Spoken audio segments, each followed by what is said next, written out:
नमस्कार दोस्तों। आज हम एक ऐसी प्राचीन कथा के बारे में चर्चा करने वाले हैं जो सदियों से लोगों को हैरान करती आई है।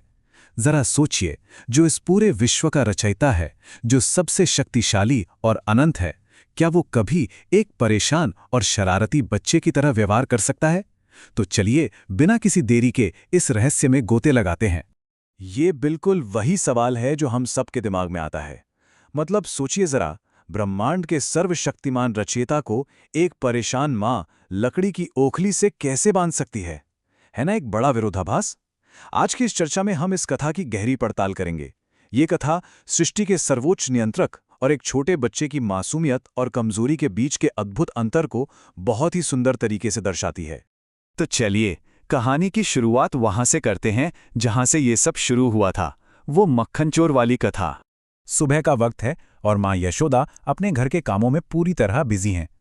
इस पूरे घटनाक्रम का टाइम फ्रेम अगर सोचें तो वो बड़ा दिलचस्प है। शुरुआत ऐसे होती है कि यशोदा माँ चूल्हे पर दूध उबालने के लिए छोड़ती हैं, लेकिन अगले ही 5 मिनट में जैसे ही उनका ध्यान हटता है, कृष्ण गुस्से में जानबूझकर मक्खन का मटका तोड़ देते हैं। क्यों? क्योंकि माँ उन्हें छोड़कर चली गई थी। फिर 10 मिनट बाद वही बिखरा हुआ मक्खन बंदरों को खिलाया जा रहा है, और आखिर में 15 मिनट पर माँ यशोदा को जब इस सब अराजकता का पता चलता है तो वो भागते हुए बच्चे के पीछे दौड़ पड़ती हैं। ये दृश्य बिल्कुल उस बात का प्रतीक है कि जब अथॉरिटी यानी माँ कुछ देर के लिए आसपास नहीं होती तो एक शरारती बच्चा क्या कुछ नहीं कर सकता। लेकिन रुकिए, यहां सिर्फ एक बच्चे की शरारत की बात नहीं हो रही है, इसमें एक कमाल का मेटाफर छुपा है। यहां दो बिल्कुल अलग नजरिए सामने आते हैं। एक तरफ है सीधा साधा भौतिक एक्शन, मक्खन चुराना और उसे बंदरों को खिलाना। दूसरी तरफ इसका डीप स्पिरिचुअल मीनिंग। दरअसल हमारा मन बिल्कुल एक बंदर की तरह चंचल होता है, इधर उधर कूदता रहता है। स्रोत बताते हैं कि मक्खन चुराना वास्तव में भक्तों के पवित्र मन को चुराने का प्रतीक है। ईश्वर उस चंचल मन को अपने आनंद और प्रेम से नरिश करता है। कितना कमाल का ख्याल है ये। अब हम चलते हैं इस कथा के सबसे भावात्मक हिस्से की तरफ, जहां एक असली बंधन सामने आता है। अब आता है इस कहानी का सबसे जादुई और रहस्यमयी हिस्सा, संख्या 2। यशोदा माँ अपने बच्चे को बांधने की कोशिश कर रही हैं, पर वो जितनी बार भी रस्सी जोड़ती हैं वो हमेशा ठीक 2 उंगली छोटी पड़ जाती है। उन्होंने घर की सारी रस्सियां मंगवा ली, उन्हें आपस में जोड़ दिया, पर फिर भी आखिर में रस्सी ठीक 2 उंगली छोटी ही रह जाती। ये तब तक चलता रहा जब तक कि यशोदा माँ पसीने से लथपथ और पूरी तरह थक नहीं गईं। और जब कृष्ण ने अपनी माँ का ये निष्काम परिश्रम और सच्चा प्रेम देखा, तभी वो आखिरकार बंधने के लिए तैयार हुए। इसके पीछे का सिद्धांत क्या है? भागवत गीता का ये उदाहरण इसका बिल्कुल सही जवाब देता है। दरअसल सर्वोच्च शक्ति को किसी कठोर तपस्या या बड़े बड़े ज्ञान ध्यान से नहीं पकड़ा जा सकता। उस परम सत्ता को समझने का और बांधने का सिर्फ एक ही तरीका है, पवित्र और निष्काम भक्ति। वही माँ यशोदा का प्रेम था जिसने उस अनंत शक्ति को बांध दिया, जिसे बड़े बड़े योगी भी कंट्रोल नहीं कर पाते। इस कहानी में एक और थॉट प्रोवोकिंग कॉन्सेप्ट सामने आता है, हार्श मर्सी, यानी कठोर कृपा। सुनने में थोड़ा विरोधाभासी लगता है ना? स्रोत इसकी तुलना एक सोते हुए बच्चे को चुटकी काटकर जगाने से करते हैं। आप सोच रहे होंगे ऐसा क्यों? दरअसल कभी कभी ईश्वर हमारी लाइफ में परेशानियां और बाधाएं लाता है ताकि वो हमारी झूठी आसक्तियों को तोड़ सके। जैसे अमीर लोगों का अचानक धन चला जाना, ताकि उन्हें उनके स्वार्थी रिश्तेदारों की असलियत दिख सके और वो सच्चाई की तरफ मुड़ सकें। बाहर से ये बहुत हार्श लगता है, पर असल में ये कृपा होती है ताकि हम इल्यूजन के अंधेरे से जाग सकें। चलिए अब देखते हैं कि वो बंधा हुआ शरारती बच्चा आगे क्या करता है और कैसे ये कहानी श्रापित वृक्षों से जुड़ती है। इस घटनाक्रम में 3 मुख्य कदम हैं। पहला, वो छोटा सा बच्चा उस भारी ओखाली को 2 पेड़ों के बीच से घसीट कर ले जा रहा है।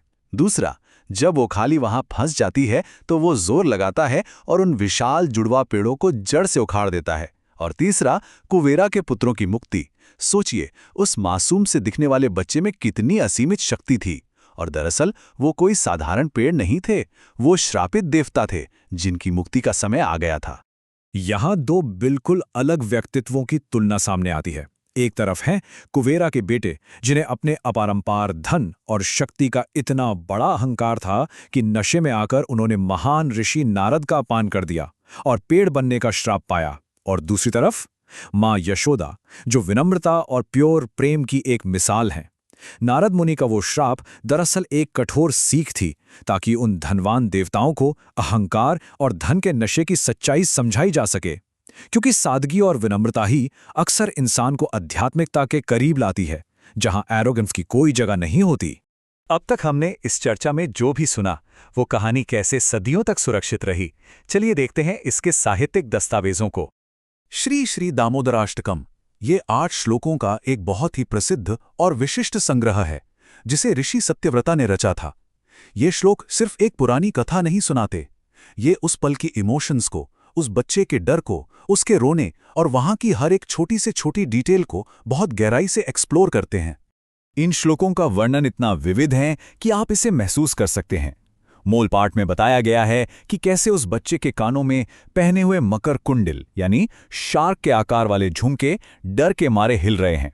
वो बच्चा डर से रो रहा है, जोर जोर से सांसें ले रहा है और अपने कमल जैसे हाथों से अपनी डरी हुई आंखों को बार बार मल रहा है। ऐसी जीवंत इमेजिनरी ने ही इस कथा को सदियों से लोगों के मन में बिल्कुल ताज़ा रखा है। अगला श्लोक गोकुल के आनंद को दर्शाता है। ये क्लियर करता है कि परम ईश्वर को आप किसी रेवरेंस, ऐश्वर्य या ज्ञान भारी आदर से नहीं जीत सकते।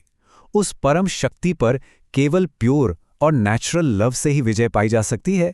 एक ऐसा प्रेम जो हर तरह के डर से मुक्त है, जहां भगवान को एक दोस्त या बच्चे के रूप में देखा जाता है। इन आगे के श्लोकों में तो भक्त ने जैसे सब कुछ कह दिया है। वो स्पष्ट करता है कि उसे मोक्ष या मुक्ति की कोई आकांक्षा नहीं है, ना ही उसे वैकुंठ या कोई दूसरा वरदान चाहिए। उसे तो बस उस छोटे से ग्वालबाल के, उस मासूम कमल जैसे मुख के हमेशा दर्शन चाहिए। यहाँ एक सरल प्रेम भरे संबंध को सबसे ऊंची आध्यात्मिक सिद्धि से भी ऊपर रखा गया है। और आखिर में एक श्लोक आकर वापस उस पेड़ों वाली घटना से जुड़ जाता है। ये दर्शाता है कि जिस तरह उन श्रापित पुत्रों को ओखली से बंधे हुए रूप में भगवान की कृपा मिली और उनका उद्धार हुआ, उसी तरह प्रार्थना करने वाला भी वही प्रेमा भक्ति मांगता है। ये प्रार्थना फिर से इसी संदेश को मजबूत करती है कि ईश्वर की कृपा सच्चे प्रेम से ही मिलती है। तो दोस्तों, इस कहानी की आखिरी विरासत क्या है? चलिए देखते हैं कि आज के समय में ये कथा कैसे जीवंत है। आपको जानकर हैरानी होगी कि दामोदरा लीला की ये कथा हर साल कार्तिक मास के दौरान बहुत ही खास तरीके से मनाई जाती है। इस पूरे महीने लगभग हर दिन लोग इकट्ठे होते हैं और इन्हीं संस्कृत प्रार्थनाओं का पाठ करते हैं।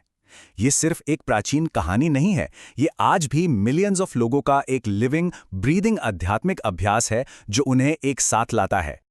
आइए आज की इस पूरी चर्चा के मुख्य बिंदुओं को समेटते हैं। पहला टेकअवे, भक्ति और प्रेम किसी भी धन या शक्ति से हमेशा ऊपर होता है।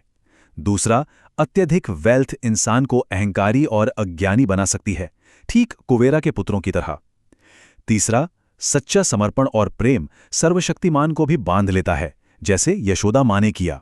और चौथा, लाइफ में आने वाली परेशानियां दरअसल वो हार्श मर्सी या कठोर कृपा हो सकती हैं जो हमें लाइफ की सच्चाई को पहचानने में मदद करती हैं।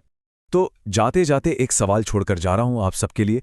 अगर इस ब्रह्मांड की सबसे बड़ी, सबसे अल्टीमेट शक्ति अपरंपार धन और ताकत के बजाय एक विनम्र भक्ति और सच्चे प्रेम को महत्व देती है, तो क्या यह हमारी डेली लाइफ में आगे बढ़ने के तरीकों को और हमारे मकसद को पूरी तरह बदल नहीं देता? इस पर जरूर सोचेगा दोस्तों। आज की इस चर्चा में जुड़ने के लिए बहुत बहुत शुक्रिया। आशा है आपको इसमें उतना ही मजा आया होगा जितना मुझे आया। फिर मिलेंगे